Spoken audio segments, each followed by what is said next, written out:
नमस्कार दोस्तों, success study Baloda YouTube channel में आपका स्वागत है। NMMSS यानी राष्ट्रीय मेंस कम मेरिट छात्रवृत्ति चयन परीक्षा की तैयारी के लिए हम MAT यानी मानसिक योग्यता से संबंधित प्रश्नों को हल कर रहे हैं। उस सीरीज में यह वीडियो क्रमांक 2 है ना। इससे पहले वीडियो में हम प्रश्न क्रमांक 1 से 14 तक हल कर चुके हैं। उसके अंतर्गत हमने सीखा था लुप्त संख्या और मिरर इमेज। आज की वीडियो हम सीखेंगे कोडिंग और डिकोडिंग, ठीक है ना। तो चलिए शुरू करते हैं आज का वीडियो। यदि आप चैनल पर पहली बार आ रहे हैं तो चैनल को सब्सक्राइब कर लीजिएगा, पास में बेल आइकन है उसे प्रेस कर दें और ऑल पर सेट कर दें, ताकि जैसे वीडियो अपलोड होता है तो उसका नोटिफिकेशन सबसे पहले आप तक पहुँचे। तो चलिए शुरू करते हैं आज का वीडियो प्रश्न क्रमांक 15 से। अगर मद्रास MADRS को NBESBT लिखेंगे तो बॉम्बे यानी BOMBY को कैसे कोड करोगे। अब देखिए यहाँ पर कोड और डिकोड करना है हमें, है ना। तो पहले जो दिया है उसमें हम देखेंगे कि इन दो में क्या संबंध है, यानी मद्रास में और NBESBT में क्या संबंध है। ठीक है, उत्तर तो मैं आपको बता दूंगा कि इसका उत्तर क्या आएगा, लेकिन उत्तर कैसे आएगा ये हमें देखना है, ठीक है ना। देखिए अब हम देख रहे हैं कि इसके लिए आपको ABCD याद होना जरूरी है, और मेरा सुझाव ये है कि ABCD क्रम से याद कर लें। जैसे A का वैल्यू 1, B का 2, C का 3, D का 4, इस प्रकार से, क्योंकि इस टाइप के क्वेश्चन भी आपको आते हैं वर्णमाला से संबंधित, है ना। तो देखिए हम देख रहे हैं यहाँ पर क्या है M और यहाँ आया N, यानी इसके आगे आया, फिर A B उससे आगे, फिर D E R S A B S T, यानी जो यहाँ पर लेटर लिखा हुआ है उस लेटर के अगला वाला लेटर इसमें आया हुआ है। तो इसी प्रकार से हम देखेंगे बॉम्बे में क्या है B, तो यहाँ हमारा पहला अक्षर क्या आना चाहिए C, तो चारों ऑप्शन में C है, ठीक है ना। तो अभी कोई डिसाइड नहीं हुआ है। चलिए आगे देखते हैं O। अब O के बाद में क्या आता है P। अब P देखिए यहाँ 3 ऑप्शन दिया है, A B C में दिया है, यानी D हट गया है, अब D को देखना ही नहीं है। फिर आगे चलते हैं, यहाँ दिया है M, अब M के आगे आता है N, तो N कहाँ आएगा, यानी CPN। अब N आ रहा है A और B में, अब C को हटा दो, C को काम नहीं है, आ गया। फिर B के बाद में क्या आता है C, यानी यहाँ पर अब दोनों में C चल रहा है, यहाँ भी C चल रहा है और यहाँ भी C चल रहा है, ठीक है। फिर A के बाद में आएगा B, अब यहाँ भी B है और यहाँ भी B है, और Y के बाद में क्या आएगा Z, यानी ये Z आ गया। यानी क्या हो गया, ऑप्शन बी जो है हमारा सही जवाब हो जाएगा, ठीक है ना। ये ऑप्शन बी हमारा क्या हो गया, सही जवाब हो गया, ठीक है ना। इस प्रकार से हमको देखना है और करना है, ठीक है ना। चलिए अब प्रश्न क्रमांक 16, ठीक है ना। अब प्रश्न क्रमांक 16 में क्या है, देखिए कि यहाँ पर अगर कॉन्स्टिट्यूशन को इस प्रकार से लिखा जाए, है ना, OCSNITUTITNO लिखेंगे तो प्रेसिडेंट को कैसे लिखेंगे, इसको कैसे लिखेंगे, ठीक है ना।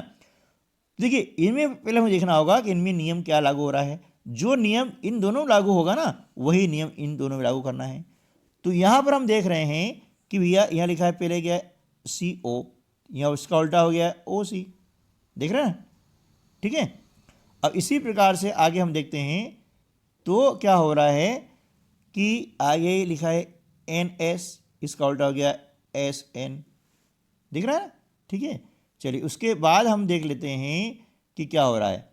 अब उसके बाद जो हो रहा है कि भैया यहाँ लिखा है TI, है ना, और यह इसका उल्टा हो गया IT, यानी जो लेटर चल रहे हैं ना उसका उल्टा हो रहा है। अब उसका उल्टा हो रहा है तो हमको इस प्रकार से करना है। आगे देखते हैं, फिर ये लिखा है अब IT हो गया ना, फिर लिखा है UT, इसका उल्टा हो गया है, IT हो गया ना उल्टा, फिर अब UT ऐसे आ गया। फिर उसके बाद में TI का आ गया IT ये, और ON का आ गया NO, यानी दो दो अंक दो लेटर्स हम ले रहे हैं और उन दो लेटर्स में उनका क्या हो रहा है, उल्टा हो रहा है भाई। तो इसी प्रकार से हम क्या करेंगे, यहाँ भी करेंगे, है ना। कैसे करेंगे उसको थोड़ा समझ लेते हैं। अब देखिए यहाँ पर लिखा है PR, ठीक है ना, तो इसका उल्टा क्या हो जाएगा RP। अब आर पी हम देख रहे हैं कि ए और बी दोनों में हैं, ये आर पी यहाँ पर भी और यहाँ पर भी है, ठीक है। अब दोनों हटा दिए, अब बचे हमारे पास में ए और सी वाले, ठीक है ना। चलिए, तो ये हमने देखा कि पी आर का उल्टा हो गया आर पी। अब ई एस का उल्टा क्या हो जाएगा, एस ई। अब एस ई हम देख रहे हैं कि कहाँ पर है, ये ऑप्शन नंबर सी में है। आगे कहीं भी एस नहीं है, बस हमारा उत्तर ये हो गया सही। आगे हमको टाइम वेस्ट करने की आवश्यकता नहीं है, बाकी बिल्कुल सही हो जाएगा, ठीक है ना। जब हमें करेक्ट ऑप्शन मिल जाता है, भले से वो बीच में मिल जाए, बस आगे हमको छोड़ देना है, क्योंकि टाइम सेविंग हमारा मुख्य लक्ष्य रहता है, ठीक है ना। चलिए, अगला जो क्वेश्चन है, क्वेश्चन नंबर 17। अगर भाषा में चैंपियन को इस प्रकार से लिखेंगे तो नेगेटिव को कैसे कोड करेंगे, ठीक है ना। अब इन दोनों में संबंध क्या है, इसमें और इसमें क्या संबंध है, ये हमें संबंध ज्ञात करना है। अब जब संबंध ज्ञात होगा ना, तभी हम आगे कुछ हल कर पाएंगे। तो चलिए हम संबंध जो है ज्ञात करने का प्रयास करते हैं, है ना। संबंध ज्ञात करने का हम प्रयास करते हैं। तो देखिए भाई, यहां पर है सी और CHAMPION। अब इसको ध्यान से देखिएगा और इसको ध्यान देखिएगा, तो हम देख रहे हैं ये पलट के यहाँ आ रहा है, ये एन यहाँ आ गया, ओ यहाँ पे आ गया, आई यहाँ आ गया, पी यहाँ आ गया, ठीक है ना।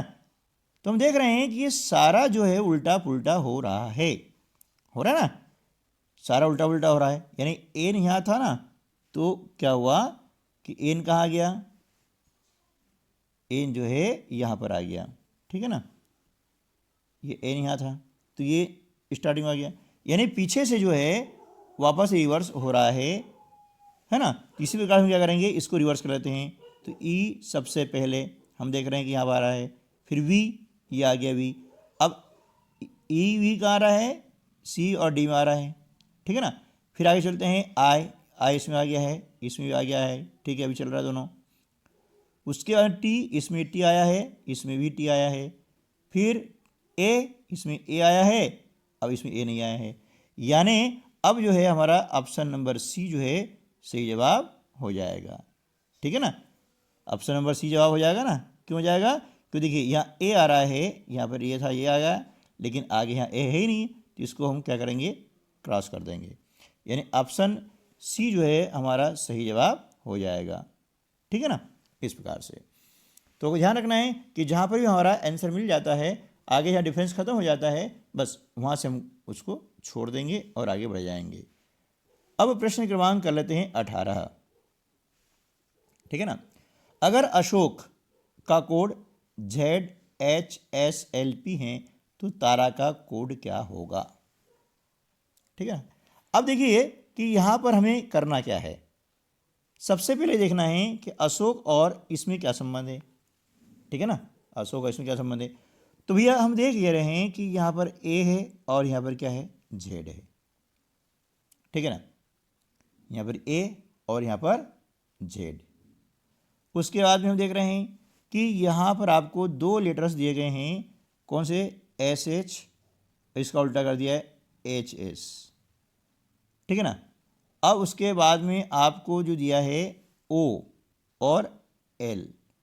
अब O और L में क्या संबंध है वो आपको देखना है ना, कि O और L में क्या संबंध है, कि L से जो है O क्या है, दो वर्ण छोड़ के तीसरे नंबर पे आ रहा है, ठीक है ना। फिर इसके बाद में आपको दिया है K, है ना, क्या दिया है आपको, K, और यहाँ दिया है P। अब K और P में अंतर क्या आ रहा है कि K के बाद में चार वर्ण छोड़ के पांचवा वर्ण क्या आ रहा है। बस इसी नियम को हम आगे इसमें फॉलो करने का प्रयास करते हैं और उसको डिकोड करेंगे, इसको, तारा को। तो देखिए अब T, जैसे यहाँ पे देखा हमने A का Z आ गया है ना, तो इसके स्थान हम क्या देखेंगे, देखिए कि यहाँ पर दिया है A और A के लिए क्या आया है, Z, ठीक है ना, A के लिए Z आया है। तो यहाँ देखेंगे तारा में A कहाँ पर है, देखिए तारा में ये यहाँ पर है, तो इसके लिए क्या आएगा, Z। अब Z दूसरे स्थान पर आ रहा है, यानी C में भी Z आ रहा है और A में भी Z आ रहा है, ठीक है ना। अब दोनों जी क्रॉस हो गए क्योंकि यहाँ पर है ही नहीं, क्लियर। चलिए अब आगे देखते हैं कि यहाँ पर लास्ट में ए है, जेड आएगा लास्ट के लिए, ये जेड आ गया, यानी भी दोनों सही चल रहे हैं। ठीक है ना। चलिए अब अगला जो हम देखेंगे ना, उसमें देखेंगे कि भाई ए का जो मीटर था वो निपट गया। अब क्या आ रहा है, टी आ रहा है। क्या आ रहा है, टी। तो हम देख रहे हैं कि यहाँ पर एस आया, क्या आया था, एस, और इसके लिए क्या आया था, एच, है ना। तो एस और एच आया था, तो हमको ये देखना है अब कि यहाँ पर टी के लिए क्या आएगा, है ना। टी के लिए क्या आएगा, तो टी के लिए आता है आई, क्यों, ए के लिए ये आया है जेड, तो हमने यहाँ पर लिखा ए, जहाँ ए था हमने लिख दिया यहाँ पर जेड, है ना। थोड़ा इसको समझ लें, कोई दिक्कत नहीं है। तो ये थोड़ा सा टफ जरूर पड़ेगा। तो भैया ए के लिए हमने जेड लिख दिया, ये दोनों स्थान आ गया ना। अब क्या कर रहे हैं, यहाँ देख रहे हैं हम कि एस और एच आया है ना, एस और एच। तो अब टी के लिए क्या आएगा, तो देखिए भैया सीधा सा है कि एस के लिए क्या आया है, एच आया है। आपको मैं और सरल तरीके से बताता हूँ, ये गिनती छोड़ दो चले। अब एस के लिए क्या आया है भैया, एच आया है ना। तो टी के लिए क्या आएगा भाई, एस के बाद में क्या आ रहा है, टी आ रहा है, तो एच के बाद में क्या आएगा, आई आएगा। चलो इसको ऐसा कर ले, तो एच के बाद क्या आ गया, आई, यानी टी के स्थान पर हमने यहाँ क्या लिखा, आई लिख दिया। ओके, अब तो क्लियर हो गया ना। अब आगे चलते हैं कि प्रश्न क्रमांक 19, कैफ यानी CAFE कैफे का कोड 3165 है और हाइड का कोड है 8945। तो हेड का कोड क्या होगा, ठीक है ना। अब इनको हम देखें ध्यान से, तो इसमें देख रहे हैं कि सी के लिए अब यहाँ हेड आया है, तो एच के लिए क्या आएगा, देखिए हाइड में एच है ना, तो एच के लिए क्या आया है, यहाँ पे 8 आया है, तो यहाँ एच के लिए क्या आ जाएगा, 8, हम लिखते चले। फिर क्या आई के लिए कितना आया है, 9, अब आई तो है ही नहीं। फिर ई लास्ट में है, ई के लिए कितना है, 5 आया है, हमने लिखा 5, ठीक है ना। फिर ए के लिए कितना आया है, ऐसे देखेंगे, ए के लिए आया है 1, हमने लिखा 1। ये यहाँ डी है सेकंड पे, ये कितना है, ये सेकंड लास्ट 4 है, ये 4 आ गया, ठीक है ना। तो ये हो गया 8514, यानी ऑप्शन ए जो है हमारा सही जवाब हो जाएगा। क्या हो जाएगा, ऑप्शन ए हमारा सही जवाब हो जाएगा, ठीक है ना, इस प्रकार से। तो यहाँ अंक को देख लेना है ना, कहीं पर वर्ण होंगे, कहीं पर अंक होंगे, कहीं पर उनका क्रमांक होगा।